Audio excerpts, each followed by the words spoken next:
তত্ত্বাবধায়ক সরকার গঠনের ডেডলাইন জানিয়ে দিল যুক্তরাষ্ট্র।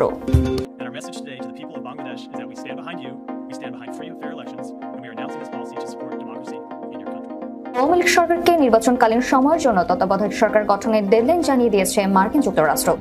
বিরাট বিপদে আছেন ওবায়দুল কাদের সাহেব, আওয়ামী লীগের সাধারণ সম্পাদক।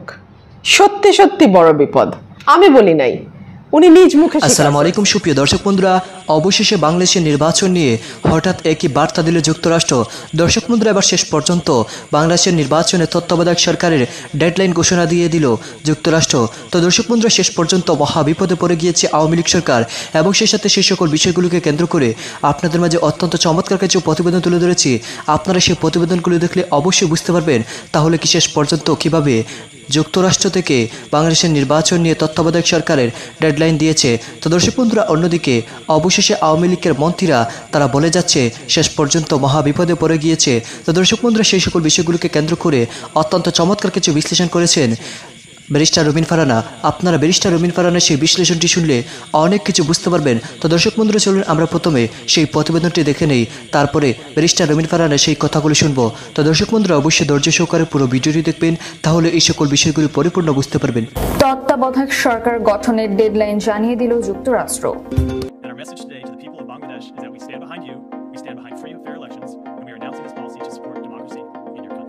আওয়ামী লীগ সরকারকে নির্বাচনকালীন সময়ের জন্য তত্ত্বাবধায়ক সরকার গঠনের ডেডলাইন জানিয়ে দিয়েছে মার্কিন যুক্তরাষ্ট্র। বলা হয়েছে, বাংলাদেশে বিগত 2 টার্মের জাতীয় নির্বাচন অবাধ, নিরপেক্ষ এবং গ্রহণযোগ্য হয়নি। আসন্ন জাতীয় সংসদ নির্বাচন অবাধ, নিরপেক্ষ এবং সুষ্ঠু হোক, এটা তারা চায়। এই ব্যাপারে তারা প্রতিশ্রুতিবদ্ধ। কিন্তু বর্তমান পরিস্থিতিতে দলীয় সরকারের অধীনে নির্বাচন অবাধ, সুষ্ঠু, নিরপেক্ষ হবে না।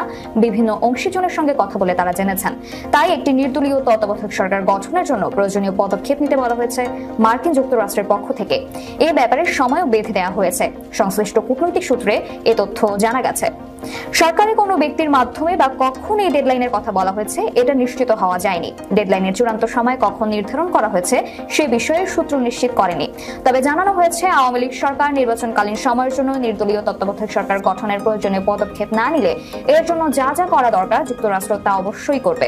যত কঠিন পদক্ষেপ নেওয়া দরকার তা তারা নেবে। সূত্র জানিয়েছে, আগামী 15 সেপ্টেম্বরের মধ্যে যুক্তরাষ্ট্রে নতুন কিছু পদক্ষেপ দৃশ্যমান হবে। তবে তারা চূড়ান্ত পদক্ষেপগুলো নেবে 15 সেপ্টেম্বরের পর। এই সপ্তাহের শেষের দিকে যুক্তরাষ্ট্রের শীর্ষ পর্যায়ের একজন সেনা কর্মকর্তা ঢাকা সফর করবেন। এরপর সেখানকার বিচার বিভাগের একটি টিম আসবে বাংলাদেশে। তবে বাংলাদেশে বর্তমান পরিস্থিতি পরিবর্তনের কাজটা সম্পূর্ণ করতে চায় যুক্তরাষ্ট্র নির্বাচনের তফসিল ঘোষণার আগেই। গত সোমবার 14 আগস্ট প্রধানমন্ত্রী শেখ হাসিনার সঙ্গে সাক্ষাৎ করেন যুক্তরাজ্যের হাই কমিশনার সারা কুক। সাক্ষাতের পর এক সংবাদ সম্মেলনে প্রধানমন্ত্রীর প্রেস সচিব এহসানুল করিম সারা কুককে উদ্ধৃত করে তার বক্তব্য উল্লেখ করে বলেন, প্রধানমন্ত্রী শেখ হাসিনার সঙ্গে আলাপে সারা কুক বলেছেন, বাংলাদেশে অবাধ, সুষ্ঠু ও শান্তিপূর্ণ নির্বাচন চায় যুক্তরাজ্য। বিরাট বিপদে আছেন ওবায়দুল কাদের সাহেব, আওয়ামী লীগের সাধারণ সম্পাদক। সত্যি সত্যি বড় বিপদ, আমি বলি নাই, উনি নিজ মুখে স্বীকার করেছেন। উনি বলেছেন, কি বিপদে আছি বলেন তো? এই 2 দিন পর পর যুক্তরাষ্ট্র, ইউরোপিয়ান ইউনিয়ন থেকে লোকজন চলে আসে, তারা বলে পর্যন্ত না। বলে আসলে আমরা তাদের ডাকতাম, দাওয়াত করে খাওয়াতাম, আদর যত্ন করতাম, তা না, কিছুর মধ্যে কিছু না, তারা এসে হাজির হন। শুধু হাজির হন না, হুমকি ধামকিও নাকি দেন। আমি একটু পড়ে শোনাই এক্স্যাক্টলি উনি কি বলেছেন। মানব জমিন বলছে যে আওয়ামী লীগের সাধারণ সম্পাদক ওবায়দুল কাদের বলছেন, বাংলাদেশে আমরা কি বিপদে আছি একটু বলুন। মার্কিন পররাষ্ট্রমন্ত্রী ও ইউরোপের নেতারা কিছুদিন পর পর না বলেই চলে আসে। অনেকটা বাড়িতে না বলে মেহমান আসার মতো। আমরা তো দাওয়াত করি না, আপনারা আসতে চাইলে আমাদেরকে বলেন, আমরা আদর যত্ন করে আনবো এবং রাখবো। আপনারা ধমক মারেন, হুমকি দেন, একবার এক এক হুমকি দেন। এই হুমকি বিএনপির বেলায় কেন বলে না? ওখানে কি ভিসা নীতি ও নিষেধাজ্ঞা নাই? এরপরে তিনি দীর্ঘ আলাপ করেন, বিএনপি সন্ত্রাসী দল, দেখা যাবে বিএনপির উপর ভিসা নীতি অ্যাপ্লাই করে কিনা, এক্সেট্রা এক্সেট্রা। ভিসা নীতি কোথায় অ্যাপ্লাই করবে, কোথায় অ্যাপ্লাই করবে না, এটা খুব পরিষ্কার বলা আছে। এবং আমি জানি না, সরকারি দল প্রাথমিকভাবে খুবই উচ্ছ্বসিত ছিল ভিসা নীতি নিয়ে। পরে বোধহয় তারা টের পেয়েছে, এবং আমার যতদূর মনে পড়ে প্রধানমন্ত্রীর ভাষণের পরে যখন প্রধানমন্ত্রী ক্লিয়ারলি বললেন 24 ঘন্টা পাড়ি মানে উড়ে উড়ে আমেরিকা না গেলেও চলবে, আমাদের অন্যান্য মহাদেশ আছে, মহাসাগর আছে, তাদের সঙ্গে আমরা বন্ধুত্ব করব, ঠিক সেই স্টেটমেন্টটা যেদিন আসলো সেদিন থেকে আওয়ামী লীগের নেতারা তাদের শুল পাল্টালেন এবং তারা রিয়েলাইজ করলেন, বা আগেই রিয়েলাইজ করেছিলেন, এখন প্রকাশ্যে বলা শুরু করলেন যে পশ্চিমারা আমাদের সাথে এমন কেন করছে, তারা তো বিএনপিকে কিছু বলছে না। এবং বিএনপির ব্যাপারে তাদের যা যা কমপ্লেইন সেটা তারা ফিরিস্তি দিয়ে বলা শুরু করলেন। Obaidul Quader is not an exception to that. Obaidul কাদেরের এই খবরটা যখন আমি দেখছিলাম, সঙ্গে সঙ্গে আরেকটা খবর ইতিমধ্যে আপনারা জেনে গেছেন, সকল গণমাধ্যমে চলে এসছে, যে আমেরিকার মানবাধিকার বাংলাদেশের মানবাধিকার পরিস্থিতি ও নির্বাচন নিয়ে মার্কিন কংগ্রেস, আমেরিকার কংগ্রেসে আলোচনা হয়েছে, বিশদ আলোচনা হয়েছে, দীর্ঘ আলোচনা হয়েছে। বাংলাদেশ কি করে ধীরে ধীরে কর্তৃত্ববাদের দিকে যাচ্ছে সেই আলোচনা হয়েছে। আলোচনা হয়েছে 14 এবং 18 ভয়াবহ নির্বাচন নিয়ে। আলোচনা হয়েছে 24-এ একই ধরনের আরেকটি নির্বাচন করবার পায়তারা করছে আওয়ামী লীগ। আলোচনা হয়েছে মানবাধিকার লঙ্ঘন নিয়ে এবং বাংলাদেশে কি করে নিষেধাজ্ঞা, যেটা স্যাংশন র্যাবের উপরে এসছে, সেই নিষেধাজ্ঞা মানবাধিকার পরিস্থিতিকে উন্নত করতে সহায়তা করেছে, বিচার বহির্ভূত হত্যাকাণ্ড বন্ধ করেছে। এবং সেই সঙ্গে আলোচনায় এটাও এসছে যে যুক্তরাষ্ট্রের উচিত হবে গণতন্ত্র এবং মানবাধিকারের প্রশ্নে বাংলাদেশ সরকারকে আরো অনেক বেশি চাপের ওপরে রাখা এবং সাদা বাংলায় বলতে গেলে, সহজ ভাষায় বলতে গেলে আরো স্যাংশন দেয়া। কারণ তারা দেখছে একটা স্যাংশনে কাজ হয়, কাজ হয়েছে। তারা একটা পরিসংখ্যান দিয়েছে, 2600 সামথিং বিচার বহির্ভূত হত্যাকাণ্ড ঘটেছে। সেই জায়গা থেকে স্যাংশন দেওয়ার পরে সেটা মাত্র 3 বা 4-এ নেমে এসছে। তো সুতরাং এই যে একটা সিগনিফিক্যান্ট ডিফারেন্স নাম্বারে, সেই জায়গাটিতে জোর দিয়ে তারা বলছে যে স্যাংশন কাজ করে। এবং কিছুদিন আগে আপনারা দেখেছেন যে আবারও সেই যুক্তরাষ্ট্র, আমাদের নেফিউ সাহেব এসেছিলেন এবং তিনি বলে গেছেন যে অর্থ পাচার বা দুর্নীতি রোধে স্যাংশন অত্যন্ত কার্যকর। তার মানে বোঝেন, কংগ্রেসে স্যাংশন নিয়ে আলোচনা হচ্ছে, দুর্নীতি রোধে স্যাংশন নিয়ে আলোচনা হচ্ছে, দুর্নীতিগ্রস্ত ব্যক্তিদের উপরে, টাকা পাচারকারীদের উপর স্যাংশন নিয়ে জোরালো আলোচনা হচ্ছে এবং সম্ভবত আরো বেশ কিছু স্যাংশন আসতে যাচ্ছে। এই কথাটি ওবায়দুল কাদের অসহায়ের মতো বলছেন, কেন তারা বারবার আসে, আমরা তো ডাকি না, তারা নিজেরাই চলে আসে। কেন যে তারা নিজেরাই চলে আসে এটা একটু বোঝার চেষ্টা করেন।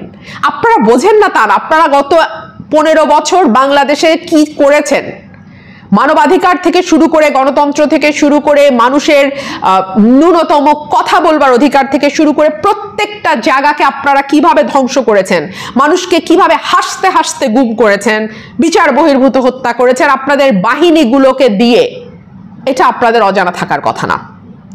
বিএনপি এবং জামাতের ওপরে আপনারা ভয়াবহ স্টিম রোলার চালিয়েছেন এবং আপনারা বিচারের নামে একটার পর একটা প্রহসন করেছেন, একটার পর একটা। সকল বিরোধী রাজনৈতিক দলমতের মানুষকে কারাগারে নিয়েছেন, নেওয়ার চেষ্টা করেছেন, মামলা দিয়েছেন, গায়েবী মামলা দিয়েছেন, আজগুবি মামলা দিয়েছেন, ঘটনা ঘটে নাই তারপরও মামলা দিয়েছেন। এক একজন নেতার বিরুদ্ধে কয়েকশো করে মামলা আপনারা দিয়েছেন। আপনারা যেই ভয়ঙ্কর খেলা শুরু করেছেন না, তার অনিবার্য পরিণতি এটাই হবার কথা ছিল। একটু দেখে আসি যে মার্কিন কংগ্রেসে কি আলোচনা হয়েছে। বাংলাদেশের মানবাধিকার লঙ্ঘনের সব ঘটনা তদন্ত করে সরকার নিরপেক্ষ ও কার্যকর পদক্ষেপ গ্রহণ না করা পর্যন্ত যুক্তরাষ্ট্রের চলমান নিষেধাজ্ঞা প্রত্যাহার করা উচিত হবে না বলে মনে করেন মার্কিন কংগ্রেসের নিম্নকক্ষ প্রতিনিধি পরিষদের টম ল্যান্টিস হিউম্যান রাইটস কমিশনের প্যানেল বক্তারা। এই প্যানেলে যারা কংগ্রেসম্যান আছেন তারা অনেকেই আছেন এবং তারা তাদের মধ্যে রিপাবলিকান যেমন আছেন, ডেমোক্রেটও আছেন। এই যে ব্রিফিং তারা আয়োজন করেছিলেন সেখানে কংগ্রেসের ডেমোক্রেট সদস্য জেমস পি ম্যাকগাভান ও রিপাবলিকান সদস্য ক্রিস্টোফার এইচ স্মিথ, এই দুজন কংগ্রেসম্যান তারা ছিলেন। এই কমিশনের কো চেয়ার হিসেবে তারা ছিলেন। ব্রিফিংয়ে আইন বিশেষজ্ঞ ছিলেন তারিক আহমেদ, তিনি লাইব্রেরি অফ কংগ্রেসের আইন বিশেষজ্ঞ। এখানে ব্রিফিংয়ের শুরুতে নানান রকম কথাবার্তার পরে যেই জায়গাগুলো ভেরি সিগনিফিক্যান্ট সেই জায়গাগুলোতে আমি আসছি। বলা হচ্ছে শেখ হাসিনা 14 বছর ধরে ক্ষমতায় আছেন, বিশেষজ্ঞ সহ আন্তর্জাতিক দেশীয় মানবাধিকার সংস্থাগুলো গত এক দশকে দেশটির মানবাধিকার পরিস্থিতির অবনতি এবং গণতান্ত্রিক পশ্চাৎপসরণের কথা সামনে এনেছে। তারা বিচার বহির্ভূত হত্যা, গুম, বিচার বিভাগের স্বাধীনতা খর্ব, সাংবাদিক ব্লগারদের নিপীড়ন সহ বাক স্বাধীনতা ও সংবাদপত্রের স্বাধীনতার উপর বিধিনিষেধ, ইন্টারনেট স্বাধীনতা সীমিত করার ঘটনা নথিভুক্ত করেছেন। দেশটিতে সাংবাদিক, সামাজিক যোগাযোগ মাধ্যম ব্যবহারকারী, ব্লগারদের গ্রেপ্তার, বিচারে ডিজিটাল নিরাপত্তা আইনের ব্যবহার বিশেষভাবে উদ্বেগ তৈরি করেছে। এছাড়া লিখিত বক্তব্যে Asian human rights commission and Asian legal resource সেন্টারের লিয়াজো কর্মকর্তা তিনি বলেন, বাংলাদেশের মানবাধিকার পরিস্থিতি আগের মতোই অত্যন্ত উদ্বেগজনক পর্যায়ে রয়েছে, যদিও র্যাব এবং এর শীর্ষ কর্মকর্তাদের। দর্শক বন্ধুরা, আপনারা হয়তো পুরো ভিডিওটি থেকে এবং এই সকল তথ্যগুলো জেনে অবশ্যই বুঝতে পেরেছেন অবশেষে বাংলাদেশের নির্বাচন নিয়ে বিএনপিকে যে বার্তা দিয়েছে, আর সেই বার্তাটি বিএনপির জন্য অত্যন্ত সুসংবাদ। তো দর্শক বন্ধুরা, কিন্তু অন্যদিকে বাংলাদেশের নির্বাচন নিয়ে এবার মহা বিপদে পড়ে গিয়েছে আওয়ামী লীগ সরকার। তারা যেভাবে চেয়েছিল তাদের আগের মতো চালিয়ে যেতে, কিন্তু এবার যুক্তরাষ্ট্র যেভাবে পেছে ধরেছে তাতেই বোঝা যাচ্ছে এবার আর আগের মতো নির্বাচন করতে দেবে না যুক্তরাষ্ট্র। তো দর্শক বন্ধুরা, আপনারা এই পুরো ভিডিওটি দেখে এবং এই সকল তথ্যগুলো জেনে এবং সেই সাথে ব্যারিস্টার রবিন ফারহানার এই সকল তথ্যগুলো জেনে অবশ্যই কি বুঝতে পেরেছেন কমেন্ট করে জানিয়ে দিবেন। তো দর্শক বন্ধুরা, ভালো থাকুন, সুস্থ থাকুন, আল্লাহ হাফিজ, আসসালামু আলাইকুম ওয়া রাহমাতুল্লাহ।